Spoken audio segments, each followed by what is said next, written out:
এই যে আমি দুপুরবেলাতে যে দোকানে গেলাম, দোকান থেকে বাজার আনলাম, ডাল আনলাম, চাউল আনলাম, তারপরে এই যে তেল আনলাম, তারপরে রান্না করার লাগে। তারপরে যে আগের দিনে আনা ছিল মাছ পাবো মাছ সরষা বাটা দিয়ে চচ্চড়ি করুন, সরষা দিয়ে এই যে চচ্চড়ি করুন। আমরা দুইজনেই খামো, তো 3টা মাছ আছে, হয়ে যাবো আমাদের।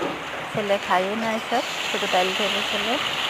এই যে এদিকে আমার মাছ মশলাটা ভাজা হয়ে গেল, গরম জল দিয়ে দিলাম, ওখানে দিয়ে দিলাম মাছটা।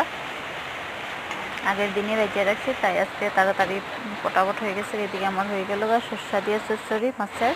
নমস্কার বন্ধুরা, সবাই রান্না করা হয়ে গেল। আমাদের এখানে তো বৃষ্টি হয়ে অবস্থা নাই, সারাদিন পর্যন্ত সকাল পর্যন্ত বৃষ্টি হইতেছে, এখনও বৃষ্টি হইতেছে। তোমাদের কার কার এখানে বৃষ্টি হইতেছে? আমি রান্না বাড়া করে বসে রইলাম, ছেলে স্কুল থেকে এখানে আসবো, তারপরে ভাতটার জন্য রাস্তার জন্য পেটে পরে ভিডিওতে দেখা যাচ্ছে। Bye bye.